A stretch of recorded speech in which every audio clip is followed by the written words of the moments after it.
महादेव जी बोले, हे देवी, यह सुन मैं आपके सम्मुख उस व्रत को कहता हूँ जो परम गुप्त है, जैसे तारा ग्रहों में चंद्रमा और ग्रहों में सूर्य, वर्णों में ब्राह्मण, देवताओं में गंगा, पुराणों में महाभारत, वेदों में साम और इंद्रियों में मन श्रेष्ठ है, वैसे ही पुराण और वेद सब में इसका वर्णन आया है, जिसके प्रभाव से तुमको मेरा आधा आसन प्राप्त हुआ है।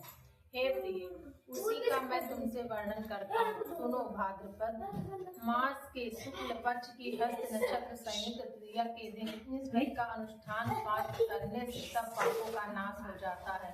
तुमने पहले हिमालय पर्वत पर इस महान व्रत को किया था, जो मैं तुम्हें सुनाता हूँ।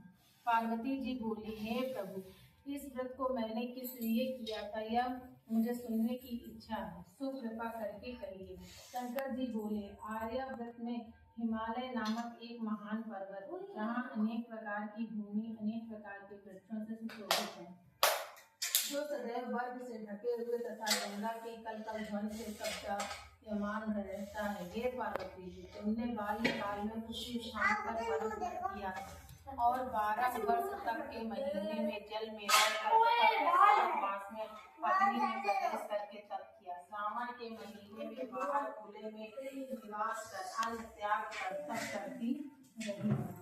तुम्हारे इस कष्ट को देखकर तुम्हारे पिता को बड़ी चिंता हुई। वे चिंतातुर होकर सोचने लगे कि मैं इस कन्या की किससे शादी करूं। इस अवसर पर दैव योग से ब्रह्मा जी के पुत्र नारद जी वहां आए। देवर्षि नारद ने तुम शैलपुत्री को देखा। तुम्हारे पिता हिमालय ने देवर्षि को अर्धपाद आसन देकर सम्मान से बिठाया और कहा, आपने यहाँ तक आने का कष्ट कैसे किया, कहिए क्या है? नारद जी बोले, हे गिरिराज, मैं विष्णु भगवान को भेजा हुआ आया हूँ, तुम मेरी बात सुनो। आप अपनी कन्या को उत्तम वर प्रदान करें। आप अपनी कन्या को उत्तम वर प्रदान करें। ब्रह्मा, इंद्र, शिव आदि देवताओं में विष्णु भगवान के समान कोई भी उत्तम नहीं है, इसलिए मेरे मत से आप अपनी कन्या का दान भगवान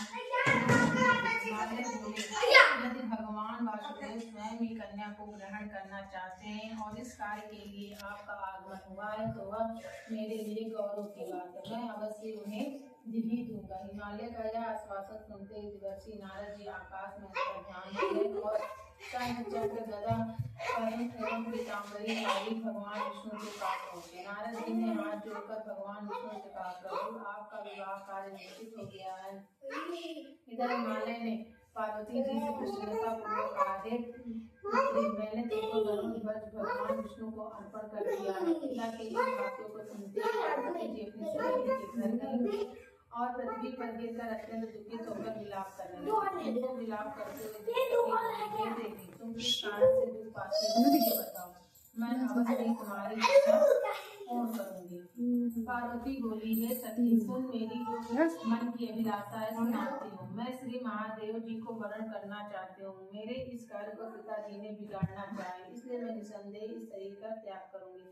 पार्वती के इन वचनों को सुनकर सखी ने कहा, हे देवी, जिस वन को तुम्हारे पिताजी ने न देखा हो, तुम वहाँ चली जाओ। तब हे देवी पार्वती, तुम अपनी सखी का यह वचन सुन चली गई। पिता हिमालय ने तुमको घर पर न पाकर सोचा कि मेरी पुत्री को कोई देव, दानव या किन्नर हरण करके ले गया है। मैंने नारद जी को वचन दिया था कि मैं पुत्री का भगवान के साथ वरण करूंगा। हाय, अब यह कैसे पूरा होगा? ऐसा सोचकर बहुत चिंतातुर होकर मूर्छित हो गए। तब सब लोग हाहाकार करते हुए और मूर्छा दूर होने पर गिरिराज से बोले कि हमें आप अपनी मूर्छा का कारण बताओ। हिमालय बोला, मेरे दुख का कारण यह है कि मेरी रत्न रूपी कन्या को कोई हरण करके ले गया। यह सर्प डस गया, सिंह या बाघ ने मार डाला है, वह न जाने कहाँ चली गई, उसे राक्षस ने मार डाला है। इस प्रकार कहकर गिरिराज ऐसे कांपने लगे जैसे तीव्र वायु के चलने पर कोई वृक्ष कांपता है। तब पश्चात, हे पार्वती, तुम्हें गिरिराज साथियों सहित घने जंगल में ढूंढने निकले। सिंह, व्याघ्र, रीछ आदि हिंसक जंतुओं के कारण वन महाभयानक होता है। सिंह सती के साथ भयानक जंगल में घूमते हुए वन में एक नदी के तट पर एक गुफा में पहुंचे। गुफा में तुम सती के साथ प्रवेश करके जहाँ तुम अन्न जल त्याग करके बालू का लिंग बनाकर मेरी आराधना करती,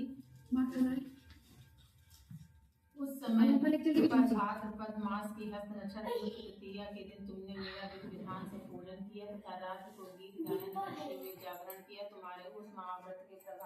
मेरा आसन ढूंढने लगा। मैं उसी स्थान पर आ गया जहाँ तुम और तुम्हारी सखी गौरव थी। मैंने आकर तुमसे कहा, हे वरानंदी, मैं तुमसे प्रसन्न हूँ, तुम मुझसे वरदान मांगो।